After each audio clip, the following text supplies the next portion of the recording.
உங்களுடன் மனதின் குரல் பொதிகை தமிழ் தொலைக்காட்சியில் 125வது மாதத்தை எட்டி சரித்திர சாதனை படைக்கும் பிரதமர் மோடியின் மன் கி பாத் நிகழ்ச்சி. நாட்டு மக்களுடன் உரையாடும் மோடிஜி. நமோ ஆப் மற்றும் சாரல் ஆப் மூலம் பிரதமரோடு பேசி மகிழும் அரிய வாய்ப்பை பெற்றிடுவீர். வி ரமேஷ் வழக்கறிஞர், மாவட்ட பொதுச் செயலாளர், மத்திய சென்னை மேற்கு மாவட்ட பாஜக. ரீசெண்டா ஒரு ஸ்டேட்மெண்ட் ட்விஸ்ட் பண்ணிட்டாங்க.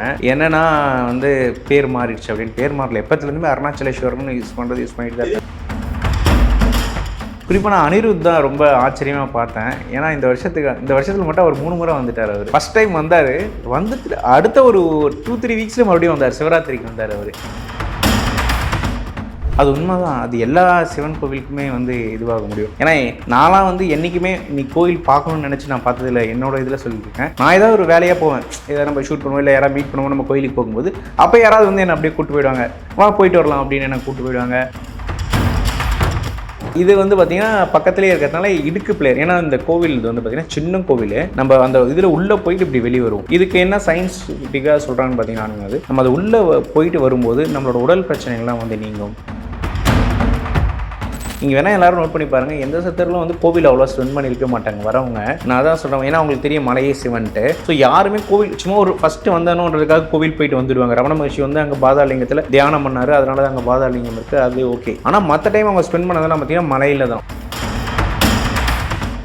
ரூல்ஸுன்னு கிடையாது, அது ரூல்ஸுன்னு சிலது சொல்லப்பட்டிருக்கு. இதெல்லாம் ஃபாலோ பண்ணாங்க. என்னன்னா கிரிவலம் போகும்போது குளிச்சுட்டு தான் போகணும். அது நம்ம தலை குளிச்சுட்டு தான் போகணும். இந்த ஆத்து திருவிழா முடிஞ்ச பிறகு பார்த்தீங்கன்னா அண்ணாமலையார் கிரிவலம் போயிட்டு ஒரு தீர்த்தவாரி முடிச்சுட்டு வருவார். அப்போ அந்த ஒரு சோக நியூஸ், இந்த நியூஸ் கன்வே பண்ணுவாங்க. இது போல வல்லால மகாராஜா இந்த போரில் இறந்து போறாருன்னு சாமி முன்னாடி படிப்பாங்க. படிச்சு இந்த நியூஸை கன்வே பண்ணுவாங்க. ஸோ அதனால அவருக்கு அப்புறம் அண்ணாமலையார் இது கொடுத்துட்டாரு பார்த்தீங்களா, இதுக்கப்புறம் வர உனக்கான பொறுப்பை நானே ஏற்றுக்கிறேன், ஸோ அதுபடி நீங்கள் ஏற்றுக்கணும் அப்படின்றத. நித்யானந்த அவர்கள் எப்படின்னா தீவிரமான ஒரு அண்ணாமலையார் பக்தர். நம்ம திருவண்ணாமலையை பற்றி டாப் டு பாட்டம் தெரிஞ்சிருதுன்னா அவரு தாங்க.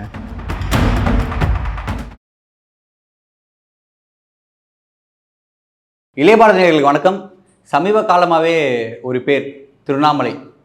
நம்ம எங்கே பார்த்தாலும் அரசியலாக இருந்தாலும் சரி, ஆன்மீகமாக இருந்தாலும் சரி, அந்த பேர் அடிப்பறதை பார்க்க முடியுது. அந்த ஊர் திருவண்ணாமலை, அந்த ஊரை எக்ஸ்ப்ளோர் பண்ணி காட்டுறாரு யாருன்னா பாலாஜி காசிநாதன் அவர்கள். அந்த ஊர் மக்களை பற்றி, கோவிலை பற்றி, அங்கே உள்ள சுற்றி இருக்க ஊரை பற்றி எல்லாத்தையும் எக்ஸ்ப்ளோர் பண்ணி காட்டுறாரு. நம்ம அண்ணன் திருவண்ணாமலை பற்றி தெரியாத விஷயத்த நம்ம அவர்கிட்ட கேட்டு தெரிஞ்சுப்போம். வணக்கம் அண்ணா. வணக்கம். எப்படி நல்லா இருக்கேன். நீங்கள் நல்லா இருக்கீங்களா? நல்லா இருக்கேண்ணா. ஆனால் திருவண்ணாமலை அப்படின்னாலே முக்தின்னு சொல்லுவாங்க, நினைத்தாலே முக்தின்னு சொல்லுவாங்க.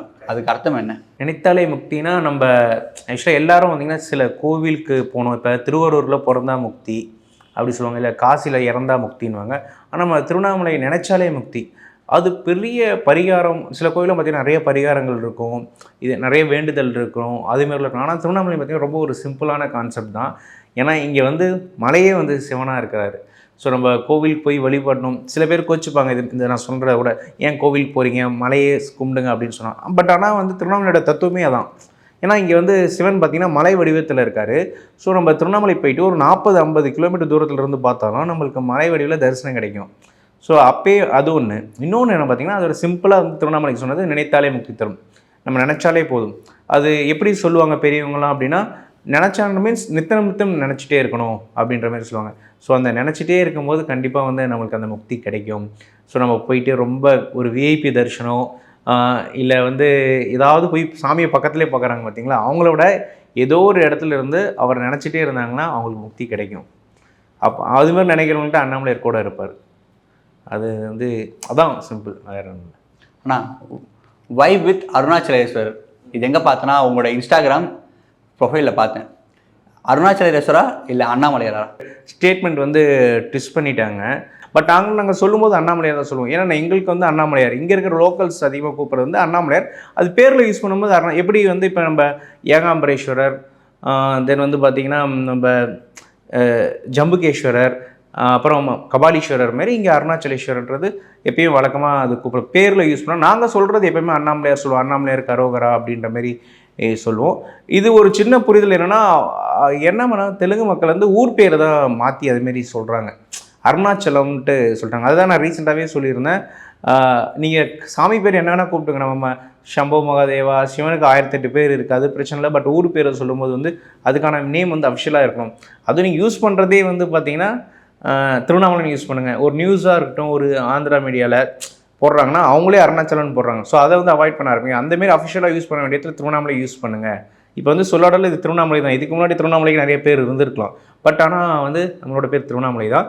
கோவிலில் வந்து சாமி வந்து அருணாச்சலேஸ்வரன்றது அது இதில் வந்து எப்பத்துலேருந்து கூப்பிடுறது ஓகே. அண்ணாமலையார்னு சொல்லுவாங்க. அது அருணாச்சலன்றது என்ன ஷார்ட்டாக சொல்கிறது அவ்வளோதான். இப்போ நம்ம குகை நமச்சிவாயாவோ இல்லை ரமண மகர்ஷிலாம் அவங்கள சொல்லும்போது ஒரு நித்யானந்தா கூட அதிகமாக அதை யூஸ் பண்ணுவாங்க. அருணாச்சலா அப்படின்ட்டு வரும். சில புராணங்களில் எழுதிட்டு இருந்தாலும் அருணாச்சலா நம்ம அதை விவரிப்போம்ல, அதை டிஸ்கிரைப் பண்ணி சொல்கிற ஒரு கவிதையாக நம்ம ஒரு பேர் இருந்தாலும் அது ஷார்ட்டாக அதுமாரி சொல்கிறது தான் அருணாச்சலா. பட் இது வந்து அவ்வளோ பெரிய நம்ம எடுத்துக்க வேண்டியதே இல்லை. பேரில் இந்த பேர் தான் சொல்லணும், அது இந்த பேர் சொல்லக்கூடாது அப்படின்றதில்ல. ஸோ நம்ம சாமியை வந்து எப்படி வேணால் கூப்பிடலாம். நம்மளுக்கு வந்து அந்த ஸ்பிரிச்சுவாலிட்டி எவ்வளோ நம்ம அதில் வந்து ஏற்றுக்கிறோம். ஏன்னா திருவண்ணாமலைன்றது அவ்வளோ ஒரு டிவைன் பியூட்டி. ஸோ அதில் எவ்வளோ விஷயம் நம்ம கற்றுக்கிறோம், எவ்வளோ விஷயம் நம்ம லைஃப்க்கு வந்து அதை கொண்டு போகுதுன்றதை நம்ம கான்சென்ட்ரேட் பண்ணோம். தென் இந்த விஷயம் தான் ஊர் பேர் மட்டும் அப்படியே கூப்பிடணும் அப்படின்ற ஒரு இதுதான். பட் இங்கே நாங்கள் எப்பவுமே அண்ணாமலையார்ன்றது சொல்கிறோம். ஏன்னா அண்ணாமலையார்ன்றது ஒரு எமோஷன் உணர்வு. ஏன்னா அண்ணாமலையார் கரோகரா அப்படின்னு சொல்கிறது உண்டு. அதாவது மூச்சுக்கு 300 தடவை அண்ணாமலையார்னு சொன்னாலும் ஒரு 10-20 முறையாவது அருணாச்சலன்ற மாரி சொல்கிறது வழக்கம் தான். இது ஒன்று தெரியுது இல்லை. ஆனால் இப்போ வந்து கார்த்திகை தீபம்னா தான் வந்து திருவண்ணாமலை எல்லாருக்குமே ஒரு விழிப்புணர்வாக இருக்கும். ஏன்னா நம்ம விளக்கேற்றுவோம், மேலே வந்து தீபம் ஏற்றுவாங்க. இப்போ வந்து பௌர்ணமிக்கு வந்து மக்கள் வந்து ஒரு லட்சக்கணக்கான மக்கள், இப்போ சொன்னால் 10 லட்சம் 15 லட்சம் அந்த மாதிரி கிரிவலம் போகிறத பார்க்க முடியுது. எதனால இந்த அளவுக்கு கூட்டம் அங்கே வருது? இல்லை, பௌர்ணமிக்கு எப்பவுமே கூட்டம் வரும்னா இப்போ வந்து நம்ம பார்க்குறோம் பௌர்ணமி லட்சக்கணக்கான பேர் மக்கள். அந்த அளவுக்கு முன்னாடி விழிப்புணர்வு இருக்காது. நியூஸ்ல எல்லாம் அந்த அளவுக்குலாம் வராது. கிரிவலம் அன்னைக்கு மட்டும் தான் வருவாங்க. இப்போனா கார்த்திகை தீபம் அப்போ மட்டும் தான் போடாங்க அது மாதிரி இத்தனை லட்சம் பேர் மக்கள் வந்தாங்க அப்படின்னு. இப்போ பார்த்தோன்னா கிரிவலத்துக்கு பௌர்ணமி ஃபுல்லாக கண்டினியூஸாக லட்சக்கணக்கான மக்கள் வராங்க. எதனால, என்ன காரணத்தினால? என்னதுன்னா அவங்க நினச்சது நடக்குது. அவங்க ஒரு இது தேவைப்படும், ஒரு எனர்ஜி, ஒரு பாசிட்டிவாக போயிருக்குன்னா அது வந்து இங்கே கிடைக்குது. அதான் உண்மையான விஷயம். அதை மறுக்கிறதுக்கு எதுவும் இல்லைன்னா நம்ம எல்லார்ட்டையும் பேசும்போது அவங்க சொல்கிறது தான். என்னென்னா சில பேர் கண்டினியூட்டியாக சுற்றுவாங்க. எனக்கு தெரிஞ்சு சில பேர் சிங்கப்பூர் மலேசியாவில் இருந்து கூட மாதம் வந்து மலை சுற்றிட்டு போகிறாங்க. அதிகமான தெலுங்கர்கள் வராங்கண்ணா. நீங்கள் சொல்கிறது இப்போ கூட்டம் அதனால அது மாதிரி அதிகமாக இருக்கா? எதனால இருக்குது? தமிழர்கள் வராங்க, தெலுங்குகள் வராங்க. ஆனால் அதிக அளவு தெலுங்கர்கள் வராங்க அப்படின்னு சொல்கிறாங்க. ஆமாம். தமிழர்கள் பௌர்ணமிக்கு அதிகமாக எப்பவுமே சுற்றுறது வழக்கம் தான் அவங்களது. தெலுங்கர்கள் வந்து நார்மலாக எல்லா டைம்லையும் சுற்ற ஆரம்பிச்சிட்டாங்க. இப்போ அவங்க பௌர்ணமிக்குன்ற மாரி இல்லாமல் மற்ற நாளுமே இப்போ ஃபுல்லாகுது. இப்போ பார்த்தீங்கன்னா பௌர்ணமிக்கு தான் கூட்டங்கிற கிடையாது. இப்போ நீங்கள் சனிக்கிழமை நைட்டு பார்த்தாவே அதுவே திருவண்ணாமலை வந்து பௌர்ணமியாக தான் உங்களுக்கு தெரியும். ஏன்னா அந்தளவுக்கு நிறைய பேர் வந்து சுற்ற ஆரம்பிப்பாங்க. தெலுங்கர்கள் அதிகமாக வர ஆரம்பித்த முக்கியமான காரணம் பார்த்தீங்கன்னா ஜெகண்டி கோட்டீஸ்வர ராவ்னு ஒருத்தர். அவர் தான் 2 வருஷத்துக்கு முன்னாடியே நான் அதை பற்றி வீடியோ போட்டிருந்தேன். அவர் வந்து ஒரு ஆன்மீக பேச்சாளர். அவர் எல்லா ஒரு இப்போ நம்ம ஊரில் இருக்கிற சுதிசிவம், ஸோ அது போல் வந்து ஸ்பிரிச்சுவல் ஆடிட்டர். அவர் கொஞ்சம் அங்கே ரொம்ப ஃபெமிலியனானவர். அவர் பார்த்திங்கன்னா எந்த ஒரு ஆன்லைன் ப்ரெசன்ஸோ இல்லை ஒரு டிவி ப்ரெசன்ஸோ இருக்க மாட்டார். இந்த பிரசங்கம் பண்ணுவாங்க பார்த்தீங்களா, ஒரு ஸ்டேஜில் போய்ட்டு லைவாக அதுமாரி பேசக்கூடிய ஆள் தான். அப்போ ஒரு 2-3 விஷயம் வந்து திருவண்ணாமலை பற்றி ரொம்ப சொல்லியிருக்கார் மிகைப்படுத்தி. அந்த விஷயந்தான் எல்லாரையும் வந்து ஃபாலோ பண்ண வச்சுருக்கு. என்ன சொன்னார்னா வந்து ஒரு முறை நீங்கள் திருவண்ணாமலை போயிட்டு வந்துட்டிங்கன்னா உங்கள் லைஃப் வந்து மாறிடும். அது உங்கள் லைஃப் 2ஆக பிரிச்சிடலாம். திருவண்ணாமலை போடுறதுக்கு முன்னாடி, திருவண்ணாமலை வந்த பிறகு இப்படின்ற ஒரு விஷயம் சொன்னார். இந்த வாய்ஸ்லாம் வந்து ரீல்ஸில் அடிக்கடி யூஸ் பண்ணுவாங்க. அவங்க திருவண்ணாமலைக்கு வரும்போதே இந்த வாய்ஸ்லாம் அந்த ரீல்ஸில் போட்டு வருவாங்க. தென் இன்னொன்று வந்து திருவண்ணாமலைக்கு போயிட்டுனா அவரோட பாவக்கணக்கெலாம் அங்கே சித்திரகுப்தன் எழுத மாட்டார் அப்படின்னு அவரோட ஸ்டைலில் அங்கே வந்து சொல்லியிருப்பார். ஸோ இந்தமாரி வேர்ட்ஸ் வந்து அங்கே ரொம்ப இதுவாகிடுச்சு. ஸோ அது வந்து மக்கள் வர ஆரம்பிச்சப்போ அப்புறம் வேர்ட் ஆஃப் மவுத். ஸோ இப்போ அவங்க ஃப்ரெண்டு சொல்லியிருக்காங்க இங்கே போனால் எனக்கு ஒரு இதுவாக ஆரம்பிச்சு அப்புறம் நிறைய அவங்க பேர் வராங்க. அப்புறம் இப்போ வரவங்க எல்லாமே வீடியோ ரீல்ஸ் போட அது இன்னும் கொஞ்சம் இப்போ எப்படி திருச்செந்தூர் வந்து இதுவாகிட்டு இருக்கோ அது போல் அந்த சைடு வந்து திருவண்ணாமலை வந்து நல்லா இதுவாகிட்டுருக்கு. ஆனால் இப்போ நம்ம சமீப காலத்தில் பார்க்குறோம், நம்ம இந்த தரிசனத்துக்கு வந்து கட்டணம் வாங்குறது, பக்தர்களுக்கு ஒரு கட்டணம், விஐபிகளுக்கு ஒரு கட்டணம். இந்த இது என்ன பண்ணால் இதை மாற்ற முடியும்? இது வந்து கவர்மெண்ட் கையில் தான் இருக்குது. ரீசெண்டாக கூட பேசிகிட்ருக்கேன். கட்டணமில்லா தரிசனம் வந்து உள்ளூர் மக்களுக்கு கொடுக்க போகிறதா நான் ஒரு நியூஸ் இப்போ பார்த்தேன். கட்டணமில்லா தரிசனம் இருக்குது அப்படின்ற மாதிரி சொல்லியிருக்காங்க. ஸோ எல்லாருக்குமே ஒரு தரிசனம் கிடைச்சா நல்லாயிருக்கும்னு என்னோட ஒப்பீனியன். நான் பார்க்குறேன் இப்போ நம்ம செலிபிரிட்டிஸ்லாம் வந்து திருவண்ணாமலைக்கு வராங்க. எல்லாருமே அனிருத் அந்த சைடு, லோகேஷ் கனகராஜ், அப்புறம் நார்த் இந்தியன் சைடில் கூட ஆக்ட்ரஸ் எல்லாமே வராங்க. இவ்வளோ செலிபிரிட்டிஸ் வராங்க. என்ன சேஞ்சுன்னா அவங்களோட லைஃப்பில் வந்து கண்டிப்பாக சேஞ்ச் ஏற்படுது. குறிப்பாக நான் அனிருத் தான் ரொம்ப ஆச்சரியமாக பார்த்தேன். ஏன்னா இந்த வருஷத்தில் மட்டும் அவர் 3 முறை வந்துட்டார். அவர் ஃபஸ்ட் டைம் வந்துட்டு அடுத்த ஒரு 2-3 வீக்ஸில் மறுபடியும் வந்தார். சிவராத்திரிக்கு வந்தார். அவருக்கு ரொம்ப இம்பேக்ட் ஆகிட்டார். ஆக்சுவலாக அவர் என்னோடய பேஜ்லாமே கூட ஃபாலோ பண்ணுறதுலாம் அவருக்கு நான் லைக்லாம் பண்ணியிருக்காரு. அப்புறம் இப்போ ரீசெண்டாக நான் நினச்சேன், இந்த நம்ம கூலி மூவிக்கு முன்னாடி நான் வந்து பார்த்துட்டு போனார். ஏன்னா என்ன தான் ஒரு பிஸியாக லைஃப்பில் இருந்தாலும் நிறைய ஏர்ன் பண்ணாலும் அவங்களோட லைஃப்பை வந்து ஒழுங்காக கொண்டு போகிறதுக்கு ஸ்பெஷாலிட்டி தேவை. அதுக்காக திருவண்ணாமலை வராங்க. அதுவும் இப்போ ஒரு ஆள் வந்துட்டாவே பார்த்தீங்கன்னா, இப்போ நம்மளே போயிட்டா நம்ம ஃப்ரெண்டு போயிட்டா நம்ம ரெஃபர் பண்ணுவாங்க பார்த்தீங்களா, அது போல தான் அங்கே செலிபிரிட்டி சைடும் பார்த்தீங்கன்னா டெய்லியும் ஒரு செலிபிரிட்டிஸ் வருவாங்க. இப்போ நம்ம டெம்பிளுக்கு திருப்பதியில் எப்படி பார்த்தீங்கன்னா செலிபிரிட்டிஸே, அதுமாரி டெய்லியும் வந்து திருவண்ணாமலை ஏதாவது செலிபிரிட்டிஸ் வந்துகிட்டே இருப்பாங்க. நேற்று சிவாஜியோட அவங்க இவர் வந்திருக்காரு, சிவாஜியோட பேரன் விக்ரம் பிரபு வந்திருக்காரு. தென் வந்து இப்போ டெய்லி யாராவது வந்துகிட்டே இருப்பாங்க நீங்கள் கோவிலில்.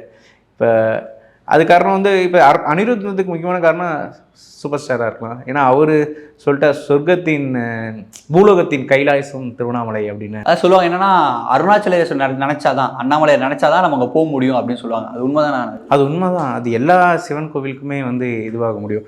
ஏன்னா நான்லாம் வந்து என்றைக்குமே நீ கோவில் பார்க்கணுன்னு நினச்சி நான் பார்த்ததில்லை. என்னோட இதில் சொல்லியிருக்கேன்.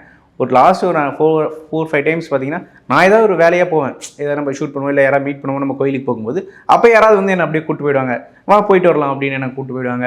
இதேமாரி தான் ஒரு 2-3 தடவை எப்போவுமே எனக்கு நடந்திருக்கு. நம்ம நினச்சதை அவர் நினச்சதான் நம்ம பார்க்க முடியும். அந்த மூமெண்ட் வந்து எதிர்பாராமல் நம்ம போய் பார்க்குறோம் பார்த்தீங்களா, அது வேறு மாதிரி இருக்கும். அதை ஃபீல் பண்ணிருக்கீங்களா? கண்டிப்பாக ஃபீல் பண்ணியிருக்கேன். சில டைம்லாம் கூட்டமாக இருக்கும் கோவில் 9 மணிக்கு ஒரு டைம் பார்த்தீங்கன்னா கோவில் வந்து 9 மணிக்கெல்லாமே நட சாத்திடுவாங்க. ஒரு ஃபங்க்ஷன் அப்போ நாங்கள் அப்போ நைட்டு சித்திரை வசந்த உற்சவம் நைட்டு 11 மணிக்கு பார்த்தீங்கன்னா மன்மத தங்கன்னு ஒரு ஃபங்க்ஷன் வந்து நடக்கும். ஸோ அதுக்காக வந்து எல்லாம் ரெடி பண்ணிகிட்டு இருக்காங்க. கோவில் எனக்கு தெரிஞ்சு மூடிட்டு இருப்பாங்க. நம்ம வந்து கொடி மரத்தான் நின்றுட்டுருக்கோம், ஏன்னா அந்த ஃபங்க்ஷன் அங்கே தான் நடந்துட்டுருக்கோன்ட்டு. என் கூட ஒருத்தர் வந்தார், அவர் போய் சாமி பார்க்க போகிறனார். சரி போங்க அப்படின்னு, இப்படி தானே மூடிட்டு இருக்கோம், என்னடா இருக்கு அப்படின்ட்டு நான்ட்டேன். அப்புறம் என்னடா ஆளை காணுமே அப்படின்னு அவர் தேடி நான் போகிறேன். தேடி போனோம்னா அப்போ நட சாத்தலை, அவ்வளோ ஃப்ரீயாக இருக்குது. பொதுமக்கள் அவ்வளோ ரொம்ப நேரம் நின்று பார்க்குறது, ஒரு 5 நிமிஷம் 10 நிமிஷம் பார்த்த மாதிரி இருக்கும். ஒரு 2 நிமிஷத்துலேயே அமுச்சிடுவாங்க. அந்த டைம் போனப்போ அவ்வளோ ஃப்ரீயாக ரொம்ப நேரம் பார்த்துருந்தோம். ஸோ அந்த மூமெண்ட்லாம் நான் அன்எக்ஸ்பெக்டட் தான். கூஸ் பம்ப்ஸ் மூமெண்ட் சொல்லுவாங்கள்ல, நார்மலாகவே நீங்கள் அக்னி ஸ்தலம்னு வரும்போது அங்கே போகும்போதே உங்களுக்கு ஒரு டெம்பரேச்சரே ஃபீல் பண்ணுவீங்க. அது எல்லோரும் அங்கே இருக்கிற பூஜை பண்ண இருக்கிறவங்களே சொல்லியிருக்காங்க. மற்ற கோவில் இருக்கவும் எங்களோட பிரகாரத்தில் இருக்கிறதுக்கும் வந்து பார்த்திங்கன்னா ஒரு அந்த ஹீட்னஸ் வந்து நீங்கள் ஃபீல் பண்ணுவீங்க. அப்போது வந்து இந்த ஒரு விஷயம் ஒன்று சொல்லுவாங்க, இந்த கண்ணு கொஞ்சம் பார்வை கம்மியாக இருக்கவங்க, அந்த அப்படி இருக்கவங்களாம் அப்போ அடிக்கடி சிவன் கோயிலில் போய் நம்ம அண்ணாமலையரை பார்க்க சொல்லுவாங்க. ஏன்னா அந்த ஹீட் ரேடியேஷன் வரணும் அப்படின்றதுக்காக அப்படின்னு சொல்லுவோம். உங்களுக்கு பஞ்சபூத ஸ்தலங்கள்லாம் அப்படி தானே. ஒரு சிவன்லிங்கம் பார்த்தீங்கன்னா ஜம்புகேஸ்வரில் தண்ணியில் இருக்கும். இப்போ நம்ம காஞ்சியில் ஏகாம்பரேஸ்வரர் பார்த்திங்கன்னா அந்த மண்ணில் இது பண்ணியிருப்பாங்க. அதுபோல் இங்கே நெருப்புக்கான தத்துவத்தை நம்ம உணரலாம் அப்படின்ட்டு. இப்போ வந்து நம்ம திருவண்ணாமலை கோபுரம்னா கிழக்கு மேற்கு வடக்கு தெற்குன்னு இருக்குது. ஒன்றுத்துக்கும் ஒரு வரலாறு இருக்குது, ஒரு விஷயம் இருக்குன்னு சொல்கிறாங்க. இது எப்படின்னா உண்மைதானே அது? ஆமாம். இப்போ இதில் ஒரு கோபுரம் பார்த்தீங்கன்னா நம்ம நார்த் கோபுரம் இருக்குது பார்த்தீங்களா, அது மன்னர்கள் கட்டிய கோபுரம் தானே கேள்விப்படுறாங்க. அது வந்து ஒரு சாதாரண ஒரு என்ன சொல்கிறது, ஒரு டிவோட்டி கட்டினது. அம்மன்றவங்க அண்ணாமலையரோட டிவோட்டி. அவங்க ஒரு செங்கம், திருவண்ணாமலையிலேருந்து செங்கம்னு அது பக்கத்தில் ஒரு கிராமம். ஸோ அங்கேருந்து வந்து அவங்க அந்த கோபுரத்தை கட்டுறாங்க. அவங்க எப்படி கட்டுறாங்கன்னா 3 கோபுரம் இப்போ கட்டியிருக்கு, இந்த ஒரு கோபுரம் மட்டும் நம்ம கட்டணும் அப்படின்ட்டு அவங்க பிளான் பண்ணி அதுக்கு எவ்வளோ செலவாயிருக்கும். ஸோ அவங்க எல்லாத்தையும் போய் ஃபண்ட் கலெக்ட் பண்ணுறாங்க. அங்கே இருக்கிற ஊர் மக்கள்கிட்ட போய் எல்லாருக்கிட்டையுமே வந்து கொஞ்சம் அமௌண்ட்லாம் கேட்டு கலெக்ட் பண்ணி ஓரளவுக்கு கட்டிட்டாங்க. அப்புறம் மீதி கட்ட முடியல, பாதி வரைக்கும் முடிச்சுட்டு இருக்குது, என்ன பண்ணுறது தெரியாத போது அவங்க மைசூர் மகாராஜா கிட்ட போய் கேட்குறாங்க, இது போல் இதுமாரி கோபுரம் கட்டணும்னா. அவரும் கொஞ்சம் ஃபண்டு ஹெல்ப் பண்ணுறாரு. தென் அதுக்கப்புறமும் ஃபண்டு தேவைப்படுது. அப்போ அவங்க கனவுல வந்து சிவபெருமான் என்ன சொல்கிறாரு, நீ வந்து எல்லாருக்கும் கூலி ஆளுக்கு முடியும் போது காசு கொடுப்பீங்களே, அப்போ வந்து விபூதி கொடு, அதே வந்து காசாக மாறிடும் அப்படின்ற மாதிரி சொல்கிறாங்க. அதுமாரி பண்ணி அந்த கோபுரத்தை வந்து கட்டி முடிச்சிருக்காங்க. அதனால தான் அந்த வடக்கு கோபுரம் பேர் பார்த்திங்கன்னா அம்மணி அம்மன் கோபுரம் அப்படின்ட்டு இருக்கும். அது வந்து நம்ம ராஜகோபுரத்துக்கு அடுத்து அதிக அடி உள்ள கோபுரம் வந்து நார்த் கோபுரம் தான். ஆனால் இப்போ நான் பார்த்தீங்கன்னா திருவண்ணாமலையை சுற்றி லிங்கத்தெல்லாம் பார்க்க முடியுதுண்ணா. என்னென்ன லிங்கம்லாம் இருக்குது அதில்? மொத்தம் 8 லிங்கங்கள்ங்க. நிறைய லிங்கங்கள் இருக்குது. இங்கே அடுக்கி வைக்கிற இடத்துலாம் லிங்கம் இருக்குதுன்னு சொல்லியிருக்காங்க. பட் வந்து மெயினாக வந்து பார்த்திங்கன்னா 8 லிங்கங்கள். அது நம்ம ஈஸ்ட் வெஸ்ட் நார்த் வெஸ்ட்னு அந்த 8 திசைகளுக்கு ஏற்ற மாதிரி ஒரு லிங்கம் இருக்கும். ஃபஸ்ட்டு நம்ம கோயில் விட்டு வெளில வந்தோம்னா ஃபஸ்ட்டு இந்திரலிங்கம், தென் நெக்ஸ்ட் வந்து பார்த்திங்கன்னா அக்னிலிங்கம், தென் அதை தானோன்னா யமலிங்கம், தென் அதுக்கப்புறம் பார்த்திங்கன்னா வருணலிங்கம், தென் அதுக்கப்புறம் நிருதிலிங்கம், தென் வந்து வாயுலிங்கம், குபேரலிங்கம், ஈசானலிங்கம். இப்போ ஈசானலிங்கம் சொல்கிறீங்களா, அதே நிறைய பேர் வழிபட மாட்டுறாங்க. அது வழிபட மாட்டுறாங்கல்ல. ஆக்சுவலாக எல்லாமே கிரிவல ரோட்டில் வந்துடும். இப்போ நம்ம ராஜகோபுரம்னா கரெக்டாக வந்துடும். என்னன்னா ஈசானலிங்கம் மட்டும் பார்த்திங்கன்னா ரோடு இன்னொரு கட்டம். இப்போ நம்ம கிரிவலம் ரோடு முடியும் போது அங்கே தான் வந்து பஸ் ஸ்டாண்ட் இருக்கும். பஸ் ஸ்டாண்டே போட்டாங்க. சில பேர் பஸ் ஸ்டாண்ட்னா அங்கேயே பஸ் ஏறி கிளம்பிடுறாங்க ஊருக்கு. ஆனால் அதை தாண்டி 2 ரோடு பிரியும். ஒன்று பேரலா, ஒன்று மெயின் ரோடு போகும், இன்னொன்று உள்ளே போகணும். இவங்க எல்லாமே மெயின் ரோட்லேயே ட்ராவல் பண்ணுறதுனால இந்த லிங்கம் சில பேர் மறந்துடுறாங்க. பட் தெரிஞ்சவங்க கண்டிப்பாக அது ஈசானலிங்கத்துக்கு போகணும். அது ஒரு விழிப்புணர்வு பதிவாகவே போட வேண்டியது இருக்குது. ஏன்னா நிறைய பேருக்கு வந்து தெரியறதில்ல, அதுக்கப்புறம் கேட்குறாங்க. ஸோ அந்த 8 ஈசானலிங்கத்தையும் பார்த்தா தான் நீங்கள் வந்து அந்த அஷ்டலிங்கத்தையும் பார்த்து கம்ப்ளீட் பண்ண உங்களுக்கு அந்த ஃபீல் கிடைக்கும். ஓ, அப்போ மக்கள் வந்து வழிபடாமல் இல்லை, அது வந்து தெரியல, விழிப்புணர்வு வழி தெரியாமல் இருக்காங்க, அவ்வளோதான், வேற ஒன்றும் இல்லை. இன்னொன்றுனா சூரியலிங்கம் சந்திரலிங்கமும் இருக்குது, பட் ஆனால் அது அஷ்டலிங்கத்தில் வராது. அது வந்து பார்த்திங்கன்னா நம்ம கிரிவல பாதையிலேயே வரும், அது சூரியலிங்கம் சந்திரலிங்கமும். நம்ம கிரிவல பாதையில பார்க்க முடியுது ஒரு சின்ன கோயில், இடுக்கு பிள்ளையார். ஆமாம் ஆமாம், அவ்வளோ கூட்டம் நிற்குது. அண்ணாமலையார் கூட அவ்வளோ கூட்டம் நிற்காது போல, அவ்வளோ கூட்டம் நிற்குது. ரீசெண்டாக நானே தான் யோசிச்சிட்டேன். ஏன்னா எப்பவுமே நைட்டெல்லாம் பார்த்தீங்கன்னா அவ்வளோ கூட்டம் இருக்கும், ஒரு 11 மணிக்கு கூட அவ்வளோ லைன் இருக்கும். ஏன் இப்படி இருக்கு அப்படின்ட்டு, அது வந்து மக்கள் வந்து பார்த்திங்கன்னா இடுக்கு பிள்ளையார் கோயில்ன்றது அது பிள்ளையார் கோயில் இல்லை, பக்கத்தில் ஒரு பிள்ளையார் கோயில் இருக்கும். இது வந்து பார்த்திங்கன்னா பக்கத்துலேயே இருக்கிறதுனால இடுக்கு பிள்ளையார். ஏன்னா இந்த கோவில் இது வந்து பார்த்திங்கன்னா சின்ன கோவில், நம்ம அந்த இதில் உள்ளே போயிட்டு இப்படி வெளியே வரும். இதுக்கு என்ன சயின்ஸ்டிக்காக சொல்கிறாங்கன்னு பார்த்தீங்கன்னா, அது நம்ம அது உள்ளே போயிட்டு வரும்போது நம்மளோட உடல் பிரச்சனைகள்லாம் வந்து நீங்கும். இப்போ நரம்பு பிரச்சனைகளோ முடக்குவாதம் இதுமாரி ப்ராப்ளம்லாம் இருக்குது பார்த்தீங்களா, ஸோ அதெல்லாம் நோய்கள்லாம் தீரும். ஏன்னா அந்த உடம்பை இப்படி வளர்ச்சி கிளச்சி போடுறதுனால, அதுதான் வந்து அந்த கோயிலுக்கான கான்செப்டே. அது பக்கத்தில் பிள்ளையார் இருக்கிறதால அதை இடுக்கு பிள்ளையார்னு வந்து சொல்ல ஆரம்பிச்சிட்டாங்க. நீங்கள் எவ்வளோ குண்டாக இருந்தாமோ அவங்க வந்து அது உள்ளே போயிட்டு வெளில வந்துடுவாங்க.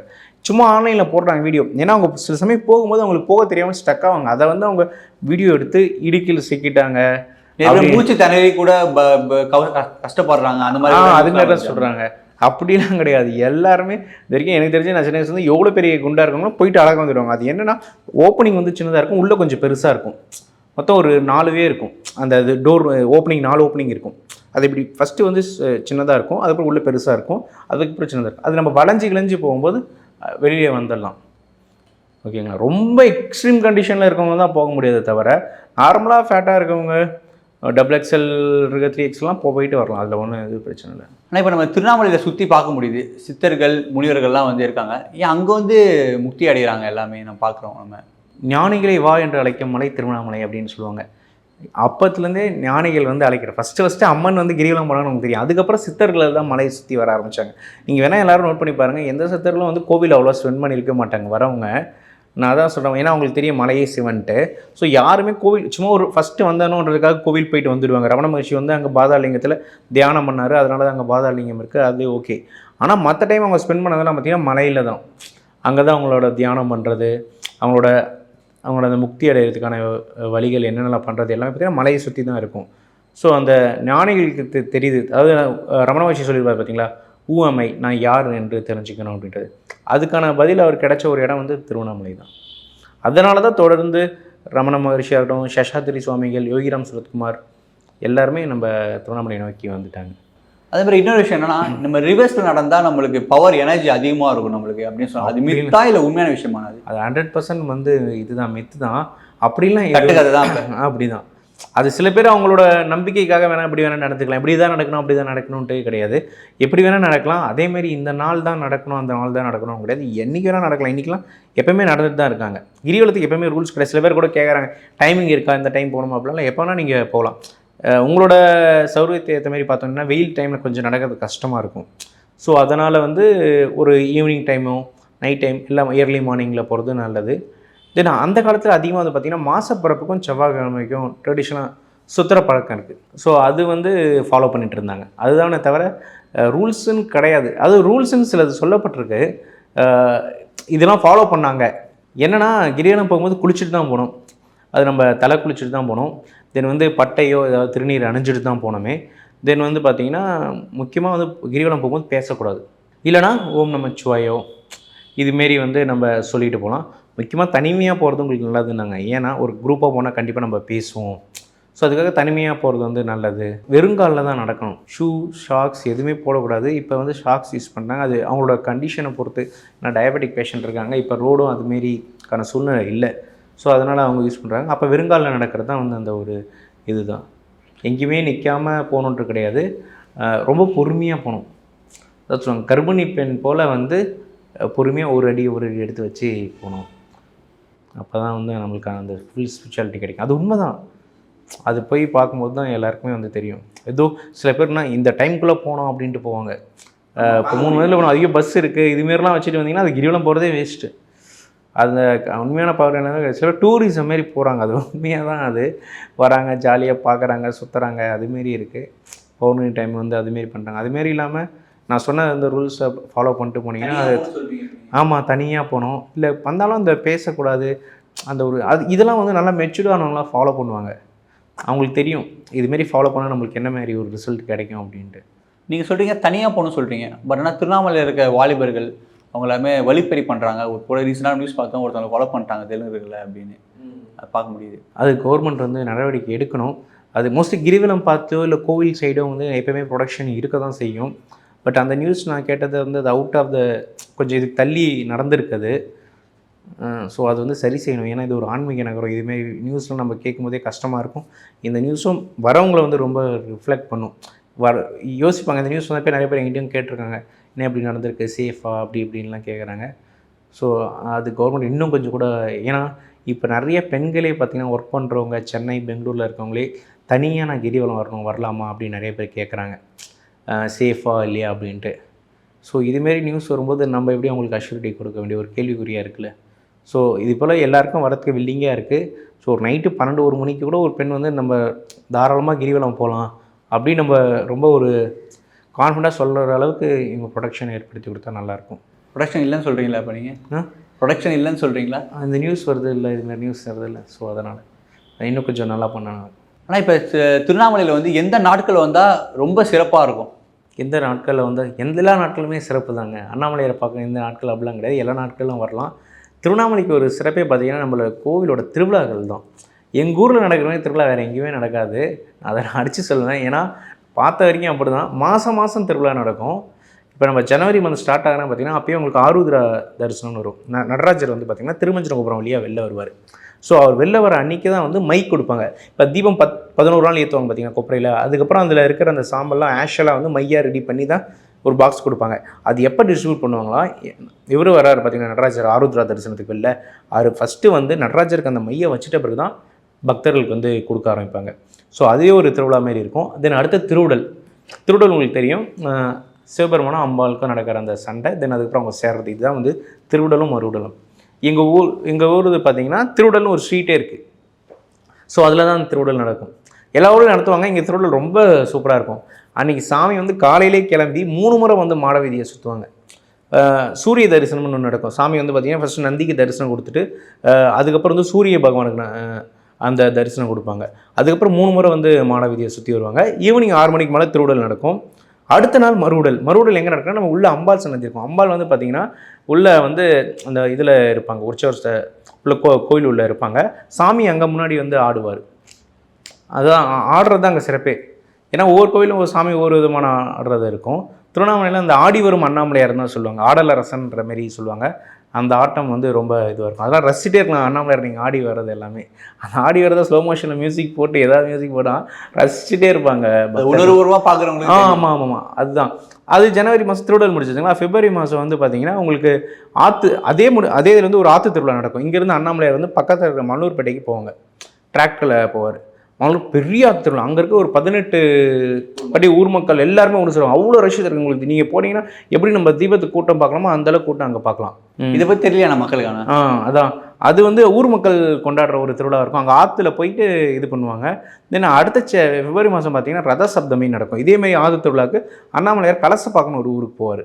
அங்கேயும் அங்கே இருக்கிற ஊர் மக்கள்லாம் கொடுப்பாங்க. அதான் நாங்கள் சொல்லுவாங்க, அண்ணாமலையார் வந்து கோயிலை விட்டு வெளில வந்தாவே அது திருவிழா தான். தென் அடுத்த இதில் வந்து பார்த்திங்கன்னா மாசி மகாம் நடக்கும் மார்ச்சில். மாசி மகாம்னா இது பயங்கரமான ஒரு வரலாறு. இது வல்லால மகாராஜர் கேள்விப்பட்டிருப்பீங்க. அவர் தான் வந்து ஒரு கோபுரம் வந்து கட்டியிருக்காரு. அவருக்கு வந்து குழந்தை இல்லை. அவர் கனவுல வந்து சிவபெருமான் என்ன சொல்கிறாருன்னா, உனக்கு குழந்தையாக நான் வந்து பிறக்கிறேன், உன்னை நான் அப்பாவை ஏற்றுக்கிறேன், உனக்கப்புறம் நான் செய்ய வேண்டிய காரியத்தெல்லாம் நானே செய்கிறேன் அப்படின்ற மாரி சொல்கிறாரு. அதனால் அவர் இறந்துடுறாரு வல்லால் மகாராஜா. இதையே வந்து சூப்பராக எங்களுதில் வந்து ஒரு ஈவெண்ட்டாகவே நடத்துவாங்க. ஏன்னா அந்த ஆற்று திருவிழா முடிஞ்ச பிறகு பார்த்திங்கன்னா அண்ணாமலையார் வந்து கிரிவலம் போயிட்டு ஒரு தீர்த்தவாரி முடிச்சுட்டு வருவார். அப்போ வந்து அந்த ஒரு சோக நியூஸ், இந்த நியூஸை வந்து கன்வே பண்ணுவாங்க. ஒருத்தர் என்ன பண்ணுவார், ஒரு அந்த காலத்தில் ஒரு பத்திரிக்கை இருக்கும் பார்த்திங்களா, திதி பத்திரிக்கை படிப்பார். இது போல் வல்லால மகாராஜா வந்து இந்த போரில் வந்து இறந்து போகிறாருன்னு சாமி முன்னாடி படிப்பாங்க. படித்து இந்த நியூஸை வந்து கன்வே பண்ணுவாங்க. ஸோ அதனால் அவருக்கு அப்புறம் வந்து அண்ணாமலையார் வந்து இது கொடுத்துட்டார் பார்த்தீங்களா, இதுக்கப்புறம் வர உனக்கான பொறுப்பை நானே ஏற்றுக்கிறேன், ஸோ அதுபடி நீங்கள் வந்து ஏற்றுக்கணும் அப்படின்றத அவர் படிப்பார், அந்த ஓதுவர் படிப்பார். அந்த விஷயம் நடக்கும். அடுத்தது பார்த்திங்கன்னா மாசி மகாம் வரும். மாசி மகாமுக்கு வந்து திருவண்ணாமலேருந்து பள்ளிக்கொண்டாப்பட்டு பக்கத்தில் சம்பந்தனூர்னு ஒரு கிராமம் இருக்கும். ஸோ அங்கே வந்து அண்ணாமலையார் வந்து திதி கொடுக்க போகிறார். அங்கே வந்து கௌதம நதிக்கரன் இருக்கும். வல்லால மகாராஜாக்கு அங்கே போய் வந்து அவர் திதி கொடுப்பாரு. ஏன்னா அவர் சொன்னார் பார்த்தீங்கன்னா, வாக்கு கொடுத்தாரு பார்த்தீங்களா, உனக்கு அப்பா பையனாக இருந்து செய்ய வேண்டிய காரியங்களை நான் செய்கிறேன் அப்படின்னு அண்ணாமலையார் வந்து அங்கே பண்ணுவார். ஸோ அங்கே இருக்கிற ஊர் மக்கள் இவங்க அண்ணாமலையார் கூட சேர்ந்துட்டு அவங்களும் அவங்களோட முன்னோர்களுக்கும் திதி கொடுக்க ஆரம்பிப்பாங்க. அடுத்த நாள் வந்து அண்ணாமலையாருக்கு வந்து பட்டாபிஷேகம் நடக்கும். இவர் வல்லால மகாராஜர் இறந்துறாரு. ஏன்னா அவர் தான் திருவண்ணாமலை வந்து ஆண்டவர். அதுக்கப்புறம் வந்து பார்த்திங்கன்னா இவரோட ஆட்சி வந்து அண்ணாமலையார் வந்து அரசராக ஏற்றுக்கிற மாரி ஒரு பட்டாபிஷேகம் நடத்துவாங்க. அது கோவிலில் வந்து நடத்துவாங்க. அது அந்த ஊர் சார்ந்த மக்கள், அந்த ஒரு கம்யூனிட்டி இருக்காங்களா, வன்னியர் இருக்காங்களா, அவங்க வந்து அந்த பொறுப்பு எடுத்து பண்ணுவாங்க. ஒரு சமுதாய மக்களும் ஒரு பொறுப்பு எடுத்துப்பாங்க. திருவிழா வருமா எப்படி? திருவிழா இல்லை, ஒவ்வொரு சமுதாயத்துக்குமே ஒரு இது இருக்குது. இப்போ பார்த்தீங்கன்னா நம்ம தேர் வேலை செய்கிறதுலாம் ஆச்சாரியங்கள் செய்வாங்க. தென் தேருக்கு வந்து தேர் போகும்போது பின்னாடி கட்ட போடுறது வந்து போகர் சமுதாயத்தை சேர்ந்தவங்க. அவங்க தான் பண்ண முடியாது, அவங்க தவிர வேறு எதுவும் பண்ண முடியாது, யாரும் பண்ண முடியாது.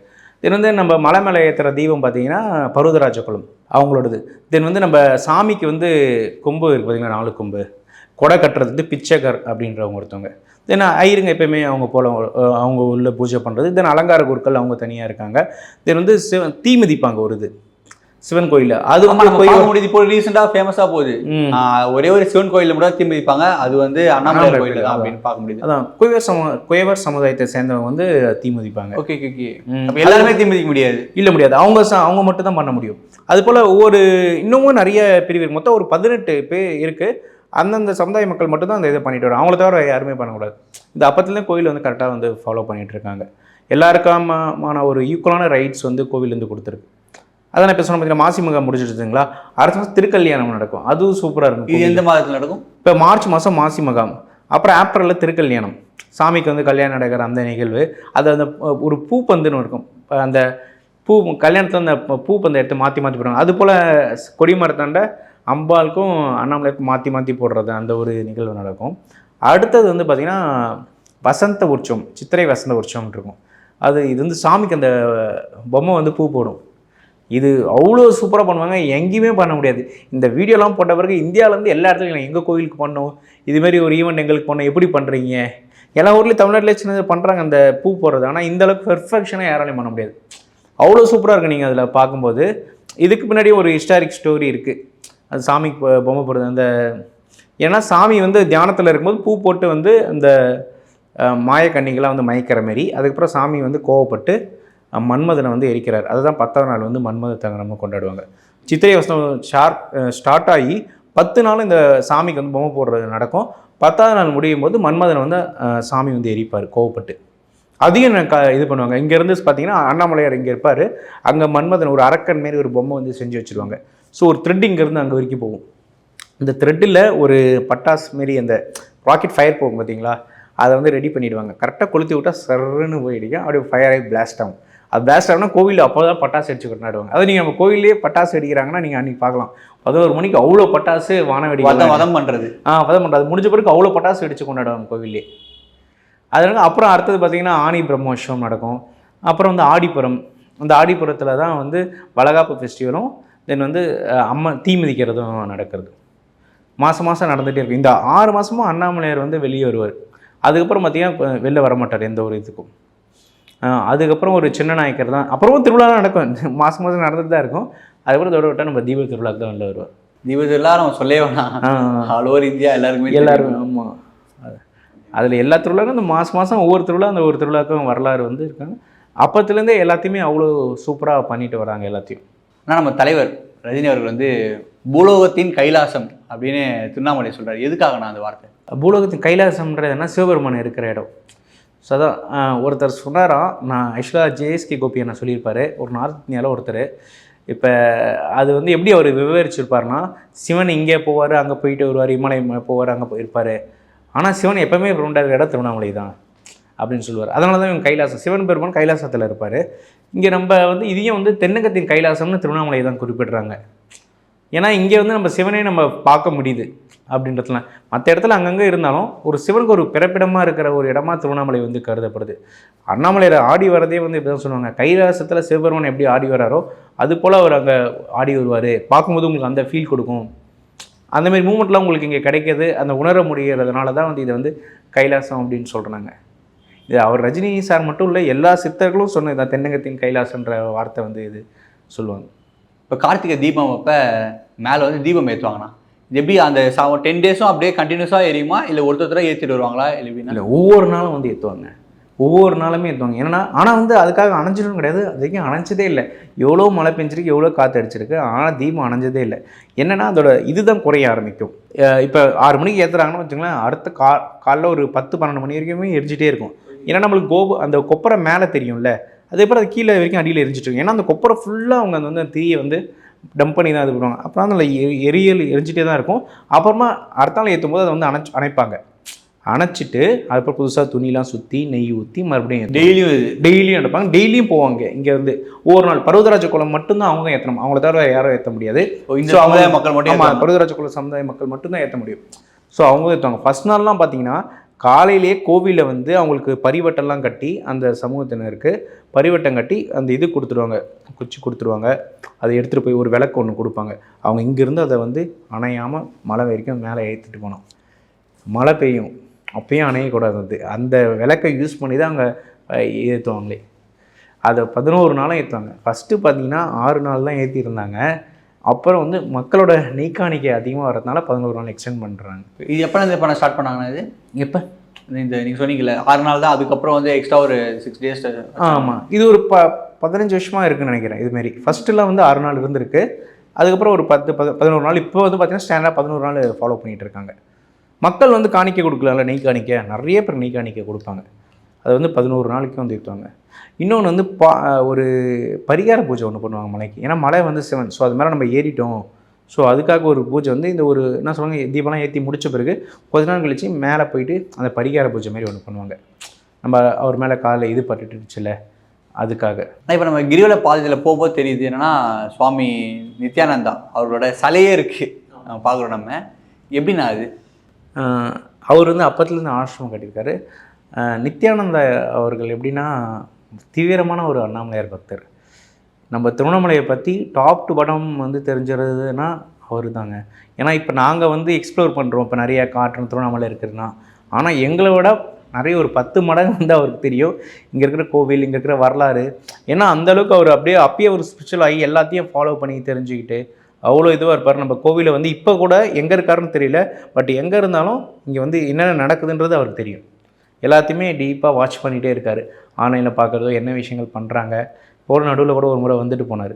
இங்கே வந்தாவே அவர் ரொம்ப பீஸ்ஃபுல்லாக வந்து ஃபீல் பண்ணுவார். என்னென்னா அவர் வந்து எந்தளவுக்கு வந்து பார்த்திங்கன்னா திருவண்ணாமலை ஒரு பற்று கொண்டவர்னா, நம்மளோட இது பார்த்திங்கன்னா கைலாயவாதியம் கேள்விப்பட்டிருப்பீங்க. இப்போ எல்லாருமே சேர்ந்து அடிப்பாங்க பார்த்தீங்கன்னா. அதை விட வந்து நம்ம எங்களோட அண்ணாமலையார் கோவில் பொறுத்த வரைக்கும் பார்த்திங்கன்னா உடல் வாத்தியம்னு சொல்லுவாங்க, பிரம்மத்தாளன்னு சொல்லுவாங்க. அது அடிக்கும் போது தான் அண்ணாமலையார் வெளில வருவார். அந்த சத்தத்தை கேட்டால் தான் அண்ணாமலையார் அந்த இதில் இருந்து வருவார், உள்ளேருந்து வெளில வருவார் அவர். ஸோ அந்த இதுக்கான இது ஃபுல்லாக ரெக்கார்ட் பண்ணார் அவர் ஒரு ஸ்டுடியோவில் வந்து. அந்த உடல் வாத்தியம் ரெக்கார்ட் பண்ண நான் கூட இப்போ ட்ரை பண்ணியிருக்கோம். அந்த சவுண்டை மட்டும் ரெக்கார்ட் பண்ணோம். இளையராஜா கூட வந்து சொல்லியிருப்பார், எல்லாத்துக்கும் ஒரு தாளம் ஒரு மெட்டு இருக்கும், ஆனால் எந்த ஒரு தாளம் எந்த ஒரு மெட்டே இல்லாமல் ரசிக்கக்கூடிய மாதிரி ஒரு விஷயம் இருக்குன்னா அது பிரம்மத்தாளம் தான். அது நம்ம அண்ணாமலையார் கோயிலில் வாசிக்கிறோம். இவர் வந்து அது ஒரு பெங்களூர் ஸ்டுடியோலேயே ரெக்கார்ட் பண்ணியிருக்காங்க. அந்த உடல்வாதியம் ட்ராக் ஒன்று இருக்குது. ஸோ அதுமாரி கோவிலோட சின்ன விஷயங்கள் ஒரு ரொம்ப நாளாக வருது பார்த்தீங்களா, எல்லாத்தையுமே வந்து என்ன சொல்லுவாங்க, ஒரு பிஹெச்டி மாரி அவர் நம்ம திருவண்ணாமலை நடக்கிற எல்லா விஷயங்களுக்கும். ஏன்னா நம்ம இன்றைக்கி வரைக்கும் திருவண்ணாமலையோட எல்லா விஷயங்களும் நடக்குதுன்னா அருணாச்சல புராணம் ஒரு புக் இருக்குது, அதுபடி தான் எல்லாமே குறிப்பிட்டிருக்கு. இந்த திருவண்ணாமலை நடக்கிற எல்லா விஷயத்தையும் பார்த்திங்கன்னா அருணாச்சல புராணத்தில் தான் வந்து குறிப்பிட்டிருக்கு. ஸோ திருவிழாவாக இருக்கட்டும், நம்மளோட கோவில் வரலாறு, இங்கே இருக்கிற எல்லா கோவிலுக்கான அந்த லிங்க்கு அதெல்லாம் கிளியராக மென்ஷன் பண்ணியிருக்கேன். அது எல்லாமே வந்து நம்ம நித்யானந்தா அவர்களுக்கு தெரியும். கீப்பாக வந்து க்ளோஸ் பண்ணிட்டு வாட்ச் பண்ணிகிட்டு இருக்காரு. அவர் பார்க்க முடியிருக்காங்க அவங்களால? இல்லை, சின்ன வயசுலாம் பார்த்துருக்கோம். Okay okay. இங்கே சின்ன வயசில் நம்ம பார்த்துருக்கோம். அப்புறம் அவர் வந்து ஸ்டார்டிங்கில் ஆரம்பிக்கும் போது தான் ஈஸியாக பார்க்கலாம். ஆனால் உங்களுக்கு எதனால இந்த திருவண்ணாமலை எக்ஸ்ப்ளோர் பண்ணணும் அந்த ஒரு தாட் வந்துச்சு? ஏன்னா ஃபஸ்ட்டு நம்மளுக்கு ஒரு சராசரியாக ஒரு ஊரில் ஒரு கோவிலுக்குனால் எல்லாருக்குமே வந்து கோவில் போவாங்க, கோவிலில் இருக்க விஷயங்கள் வந்து தெரிய ஆரம்பிக்கும். ஏன்னா அந்தளவுக்கு பார்த்திங்கன்னா திருவண்ணாமலையில் வந்து நம்மளுக்கு ரொம்ப டீப்பாக தெரியாது. சாமி பார்ப்போம், திருவிழா நடக்கும் சந்தோஷமாக, இந்த ஒரு இது கனெக்ட் மட்டும் எப்போயுமே நார்மலாக இருக்கிற மாதிரி இருக்கும். நம்ம பேஜ் ஆரம்பிக்கும் போது ஃபஸ்ட்டு நம்ம திருவண்ணாமலை பேஜ் ஆரம்பிக்கும் போது ஒரு 6 வருஷத்துக்கு முன்னாடி நான் பேஜ் கோவில் போஸ்ட் பண்ணேன். ஏன்னா நம்ம ஊரில் ஒரு சிறப்பு இருக்குன்னா அது கோவில் தான்ற விஷயம் மட்டும் எனக்கு தெரியும். ஆனால் அப்பயே நிறைய பேர் கூட சிரிப்பாங்க, ஏதாவது கோவில் போட்டால் இந்த ஊரில் கோவிலை தவிர என்ன இருக்குது அப்படின்னு கீப் பண்ணுவாங்க. பட் ஆனால் இன்றைக்கி அந்த கோவிலால் தான் ஊரே வந்து இந்த அளவுக்கு வளர்ச்சி அடைஞ்சிருக்குன்னு இப்போ எல்லாருக்கும் தெரியும். ஏன்னா அதுக்கு முன்னாடி அதுமாரி ஒரு சுச்சுவேஷன் இருந்திருக்கு. நான் அப்புறம் எக்ஸ்ப்ளோர் பண்ண கோவில் அவ்வளோ விஷயங்கள் இப்போ நான் இவ்வளோ விஷயம் பேசுகிறேன்னா இதெல்லாம் எக்ஸ்ப்ளோர் பண்ணதுனால தான்.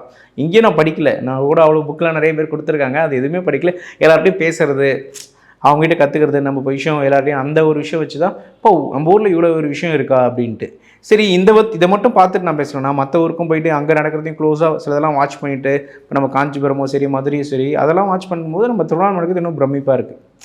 இங்கே அண்ணாமலை வெளில வருவார் அப்படின்னும் போது அது ஒரு பயங்கர ஒரு கூஸ் பம்ப்ஸ் இருக்கும், அந்த சவுண்டு அந்த மூமெண்ட்டு அதெல்லாம். அது நம்ம நீங்களும் பார்க்க அப்புறம் க்ளோஸ் ஃபஸ்ட்டு வந்து சாமியை பார்க்க ஆரம்பிங்க, அப்புறம் சாமி வரதே பார்க்க ஆரம்பிங்க, அப்புறம் என்னமாரி அலங்காரத்தில் சாமி வருது. இன்னும் என்னோடலாம் இருக்காங்க. நான் இப்போ தான் நானே ஒரு பிகினிங் ஸ்டேஜ் ஏதோ பேசுகிறேன்னு வச்சுக்கோங்க, இன்னும் டீப்பாக இருக்காங்க. அவங்களாம் கேமரா முன்னாடியே வந்து இது பண்ணாங்க, பட் அவங்களாம் பல விஷயங்கள் தெரியும். இன்னும் கூட என்கிட்டலாம் நிறைய பேர் சொல்லுவாங்க, இது எல்லாத்தையும் சொல்லுங்கள், எல்லாம் ட்ரெடிஷ்னல் விட்டு போகக்கூடாது, ஒரு இது ஃபாலோ பண்ணிகிட்டு இருக்காங்கன்னா அதை வந்து எல்லாருமே கரெக்டாக இது பண்ணணும் அப்படின்னு சொல்லி அவங்களோட கைடன்ஸ் படி தான் நான் கரெக்டாக வீடியோ போட்டுருக்கேன். இந்த விஷயங்கள் காமிக்கணும், இந்த விஷயங்கள் வந்து காமிக்கக்கூடாது அப்படின்ட்டு. ஆனால் இப்போ நீங்கள் திருவண்ணாமலையில் பீஸ் அமைதி, ஆனால் வந்து அந்த இடத்துல அமைதியான சூழ்நிலை இருக்கா? ஏன்னா நம்ம பார்க்கும்போது ரோட்டில் ஃபுல்லாக அந்த குப்பைகள், அங்கே சத்தம், எப்படின்னா பைக்கில் அவ்வளோ ஹார்ன் அடிச்சுட்டு போகிறாங்க அந்த இடத்துல. அது கண்டிப்பாக மாறணுங்க. ஏன்னா வந்து பார்த்திங்கன்னா கிரிவலத்தில் இப்போ கூட ரீசெண்டாக நாங்கள் ஒரு வீடியோ போட்டிருந்தோம், நிறைய விஷயம் க்ளீன் பண்ண வேண்டியது இருக்குது. ஏன்னா அந்த வெஹிக்கிள்ஸ் அலோவ் பண்ணுறது கொஞ்சம் பார்த்து இது பண்ணணும். வெஹிக்கிள்ஸ் நான் சொல்கிறது லைட் வெஹிக்கிள்ஸ், ஏன்னா அங்கே கொஞ்சம் வீடும் இருக்குது, சில பேர் அதுக்காக போவாங்க. நீங்கள் சொல்கிற போது சில ரெகுலேஷன்ஸ் வந்து ஃபாலோ பண்ண நல்லாயிருக்கும். ஏன்னா பக்தர்கள் வர்றதே அந்த அமைதிக்காக தான். ஏன்னா சில பேர் வந்து கைண்டே காமிடுவாங்க, ஐஸ்கிரீம் விற்பாங்க, பால் ஐஸ் கப் ஐஸ் ஆக்சுவலாக அவங்க நேம் போர்ட்லேயே போட்டிருப்பாங்க. அது இருந்தாவே பார்த்தா மக்கள் வேணால் வந்து வாங்கிக்க போகிறாங்க. இது வேறு இதுமாரி ஒரு தேவையில்லாத சவுண்டு, அவங்களுக்கு டிஸ்டர்பாக இருக்காது அப்படின்னு சொல்லுவாங்க. 20 ரூபாய்க்கு 3 ஐஸ் தரோம், அதை வந்து இது பண்ணிவிட்டு அந்த ஒலிபெருக்கிகள் அதிகமாக இருக்கும், அது வெறும் அவங்க டிஸ்பிளேலே இருந்தால் நல்லாயிருக்கும் அப்படின்னு எனக்கு தோணுது. ஏன்னா அவங்களும் வியாபாரம் பண்ணுறாங்க, இந்தமாரி டைமில் தான் வியாபாரம் பண்ணி அவங்கள நம்ம சொல்லக்கூடாது. பட் ஆனால் டிஸ்பிளேயில் வந்து மட்டும் இருந்தால் அது கொஞ்சம் நல்லாயிருக்கும். ஏன்னா பக்தர்கள் வந்து அந்த அமைதியை நோக்கி தான் வராங்க. நம்மளே சொல்லுவோம் கிரிவலம் வந்து எதுவும் பேசக்கூடாது, ஏதோ ஒரு பீஸ்லாம். ஏன்னா அந்த மைக்கில் பார்த்தீங்கன்னா ஓம் நம சிவாயான ஒரு சவுண்டு வரும். அதுக்கும் பார்த்தீங்கன்னா உங்களுக்கு ஈவினிங் டைமும் காலையிலேயே மட்டும் தான் போடுறாங்க. அது எப்பயுமே போட்டால் நல்லாயிருக்கும்னு எனக்கு ஒரு அபிப்பிராயம். அதாவது கிரிவலத்தில் வந்து மொத்தமாக இல்லைண்ணா அந்த சத்தம், எப்படின்னா கொஞ்சம் தூரம் நிற்குது, கொஞ்சம் வருது, அதுக்கப்புறம் அந்த ஸ்பீக்கர் இல்லை, ஒலிபெருக்கி இல்லை. ஆமாம், அது வந்து ஒரு கான்ஸ்டண்ட்டாக சவுண்டு. இப்போ நல்லா இருக்கும் ஆக்சுவலாக. ஏன்னா சில ஹோட்டல்ஸ்லாம் இப்போ ஃபாலோ பண்ணுறேன். நான் கூட நம்மளோட திருவண்ணாமலை இருக்கிற ஹோட்டல்ஸில் நீங்கள் ஏதோ ஒரு ஆசிரமத்தில் தான் இதுமாரி போனாங்கன்னா ஒரே வாய்ஸ் வந்து ஒரு ப்ளசண்ட்டாக ஒரு சவுண்டு வரும். இப்போ நம்ம ட்ரெஸ் ஷோரூமில் போனால் ஒரு பாட்டு ஓடிட்டே இருக்கும், அதுமாரி ஆசிரமத்தில் போனால் இதுமாரி ஸ்பிரிச்சுவலான சவுண்டு ஓடிட்டே இருக்கும். நம்ம எங்கள் கோவில்லையுமே யூஸ் பண்ணுவாங்க, பட் ஆனால் அது வந்து ஒரு குறிப்பிட்ட நேரம் யூஸ் பண்ணுறாங்க. அது எப்பவுமே யூஸ் பண்ணால் இன்னும் நல்லாயிருக்கும் அப்படின்ட்டு அந்த பாத்தே வந்து ஹெரிட்டேஜ் பார்த்தா மாற்றிட்டா இன்னும் நல்லாயிருக்கும். நிறைய விஷயங்கள் வந்து அதில் இருக்கும். ஆனால் இப்போ நம்ம திருவண்ணாமலை அந்த கிரிவலத்தை சுற்றி என்ன நான்வெஜ் எல்லாம் பரிமாறுறாங்க, ஹோட்டல்ஸ்லாம் தராங்க அப்படின்னு ஒரு கதை இருக்கும்னு. கதையா இல்லை உண்மையா? அது கதை தாங்க. ஆக்சுவலாக என்னென்னா நான் சொல்கிறேன் எனக்கு எக்ஸ்பீரியன்ஸில், திருவண்ணாமலை பௌர்ணமி அன்றைக்கினா சாதா கடையிலே கூட கிரிவல பாதையில் எப்போயுமே கடை போட மாட்டாங்க, நான்வெஜ் கடை எப்போயுமே போட்டதும் இல்லை. இப்போ டவுனுக்குள்ளே இருக்குது பார்த்தீங்களா, இப்போ எங்கள் வீட்டு சைடே கூட ஒரு கடை பௌர்ணமி அன்றைக்கி போனால் ஆம்லேட் கூட கிடைக்காது. ஏன்னா அங்கே இருக்கிற ஹோட்டல் வந்து அங்கே இருக்கிற டிவோட்டிஸோட ஃபீலிங்ஸை வந்து அவங்க மதிக்கிறாங்க. ஸோ அவங்க வந்து ஸ்பிரிச்சுவாலிட்டியாக வராங்க. நம்ம வந்து மற்றவங்களுக்கு அவங்க வாங்கலனாலும் மற்றவங்க கொடுக்குறதுனால அவங்களுக்கு டிஸ்டர்ப் ஆகக்கூடாதுன்னு அந்தளவுக்கு ஒரு கான்சியஸாக தான் எல்லாமே பண்ணுவாங்க. சின்ன கடைகளில் அன்றைக்கி ஆம்லேட் கூட உங்களுக்கு கிடைக்காது, அது விஷயம். அது இன்னும் ஈவன் பார்த்திங்கன்னா முஸ்லீம் ஹோட்டல்லே போனால் கூட உங்களுக்கு அவங்க கிடைக்காது. இப்போ வந்து அந்தளவுக்கு வந்து, ஏன்னா எங்கள் வீட்டு பக்கத்துலேயே ஒருத்தர் பாய் ஹோட்டல் தான், அங்கே கூட வந்து ஆம்லேட் போடுவாங்க. ஏன்னா அன்றைக்கி வந்து பௌர்ணமி. ஸோ அந்தளவுக்கு வர பக்தர்களோட ஃபீலிங்ஸை வந்து ரெஸ்பெக்ட் பண்ணுறாங்க. அது நல்லது தான். ரெஸ்பெக்ட் பண்ணுறாங்களா இல்லை அவங்க பயந்து விற்காமல் இருக்காங்களா? இல்லை அப்படி கிடையாது, ரெஸ்பெக்ட் பண்ணுறாங்க. ஏன்னா அவங்க தான் மெயின் தானே. அதனால் அன்றைக்கி வரவங்க அவங்களோட வியாபார நோக்கத்தோடு பார்த்தா, நீங்கள் சொல்லி இஸ்லாமியர் சொன்னீங்களே, அதுக்காக மதிக்கிறாங்க. அது மதிக்கிறாங்க. இன்னொன்று வியாபார நோக்கம்னா அவங்க வர்றதுனால வந்து பார்த்திங்கன்னா அவங்க தான் மெயினாக வராங்க நீங்கள் சாப்பிட. ஸோ ஏன்னா எங்கேருந்தோ வராங்க, இங்கே இருக்கவங்களுக்கு வீட்லேயே கூட சாப்பிடுவாங்க, வெளில இருக்கவங்க கண்டிப்பாக ஹோட்டலுக்கு வருவாங்க. அதான் இன்றைக்கி எதாவது மலை சுற்றுற கோவிலுக்கோ போயிட்டு தான் வருவாங்க. ஸோ அவங்களுக்கு விருப்பப்பட்டதை கொடுக்கணும் அப்படின்ற ஒரு இதுதான். ஆனால் இப்போ நம்ம ஒரு விஷயம் பார்க்க முடியுது, என்னன்னா போக்குவரத்து நெரிசல் பார்க்குறோம். பஸ் எல்லாமே அவ்வளோ ஒரு கூட்டமாக இருக்குது. ஒரு ஃபைனல் கொஸ்டின் அவங்ககிட்ட நான் கேட்டுக்கிறேன். ஆக்சுவலாக பஸ் ஏன் க்ரௌட் அதிகமாக இருக்குன்னா, எங்கள் ஊரில் வந்து ட்ரெயின் சர்வீஸ் சரியாக இல்லை. இருக்குது, பட் ரெகுலரான மெயின் சிட்டிஸ்க்கான ட்ரெயின் எதுவும் இல்லை. சென்னைக்கு ஒரு ட்ரெயினே 6 மணி நேரம் ஓகேங்களா. முக்கியமான சிட்டிஸ் கோயம்புத்தூர், பெங்களூர், தென் வந்து சவுத்தில் மதுரை ஏறி எடுத்தாலும் எங்கள் ஊருக்கு ட்ரெயின் சர்வீஸே இல்லை. இப்போ நாங்களே இங்கே வெளியூர் போனாலும் நான் பக்கத்து ரயில்வே ஸ்டேஷன் காட்பாடிக்கோ இல்லை விழுப்புரத்துக்கோ போய் தான் எங்களால் போகணும். அதுக்கு நான் 2 hours பண்ண வேண்டியது இருக்குது. இதில் வெளியூர்லேருந்து வரவங்களுக்கும் கஷ்டம், உள்ளே இருக்கவங்களுக்குமே கஷ்டம். ஏன்னா வெளில சென்னை போய் வேலை பார்க்குறாங்க அப்படின்னும் போது அவங்க பஸ்லேயே போக வேண்டியதாக இருக்குது. உங்களுக்கு தெரியும் பஸ்ஸில் போகிறதுக்கும் ட்ரெயினில் போகிறதுக்கும் எவ்வளோ இதுவாக இருக்கும். ஈவன் சென்னைக்கு போகிறவங்க பஸ்ஸில் என்ட்ரு ஆகும்போது எவ்வளோ சிரமங்கள் ஏற்படும். ஸோ வந்து ட்ரெயின் வந்து ட்ராக் அவங்க கவர்மெண்ட் வந்து முயற்சி பண்ணிட்டு தான் இருக்காங்க. அது சீக்கிரம் போட்டால் நல்லாயிருக்கும். எல்லாம் இப்போ ஒரு ட்ரெயின் வருதுன்னு நினைக்கிறேன் நான் அங்கே. அந்த ட்ரெயின் போய் ஏறதுக்கு ஏறாமே இருக்கலாம். ஏன்னா அது அவங்களுக்கு எப்படின்னா நம்ம வேலூர் அதுமாரி சுற்றிட்டு வருது. அது ஃபுல்லாக ரூட்டு 6 hours ஆகிடுது. அது பீச் ஸ்டேஷனில் தானே ட்ரெயின் வருது. இப்போ போரூரில் இருக்கவன் அந்த ட்ரெயினை பிடிக்கணும்னா அவன் அங்கே நம்ம போரூர்லேருந்து நம்ம பீச் ஸ்டேஷன் போகிறதுக்கு 1 hour மேலே ஆகிடும். நம்ம பஸ்ஸில் போனால் இது 3 hours 3.5 hours 4 hours ஆகிடுது சென்னையிலேருந்து. நம்ம ஆமாம் பஸ்ஸு கிடைக்கிறது கஷ்டமாக இருக்கும். அது பௌர்ணமி டைம்லாம் பயங்கர இருக்கும். சென்னையில் மட்டும் இல்லை, கிருஷ்ணகிரியாக இருக்கட்டும், பெங்களூராக இருக்கட்டும், ஒரு ஊரை சுற்றி எங்களுக்கு ஒரு 4 hours இருக்கிற ஊர்லாம் பயங்கர பஸ் ஸ்டாண்ட் அன்றைக்கி பிஸியாக இருக்கும். ஏன்னா பிகாஸ் பௌர்ணமி க்ரௌடு தான். அந்த சிட்டிஸில் வந்து ட்ரெயின் இல்லை. சீட்டு வந்து மக்கள் அடிச்சுக்கிறாங்க, நான் பார்க்க முடியுது. நம்ம இப்போ இந்த கிளாம்பாக்கம்லாம் பார்க்க முடியுது, மக்கள் அவ்வளோ ஒரு அடிச்சுக்கிறாங்க. ஆமாம், ஸ்பெஷல் பஸ்ஸும் கவர்மெண்ட் விடுறாங்க. அப்படி இருந்தும் ஏன்னா க்ரௌடு அப்போ ஹெவியாக வராங்களே, அதனால் வந்து இது பண்ண முடியல. அது காரணம் வந்து ட்ரெயின் சர்வீஸ் கொஞ்சம் இருந்தால் நல்லாயிருக்கும். நீங்கள் வந்து பல்வேறு விஷயங்கள் சொன்னீங்க, மக்களுக்கு எல்லாமே யூஸ்ஃபுல்லாக இருக்கும்னு நினைக்கிறேன். நான் கண்டிப்பாக உங்கள் பொன்னான கருத்துக்களை இளையவாத பகிர்ந்ததுக்கு மிக்க நன்றிண்ணா. தேங்க்யூ.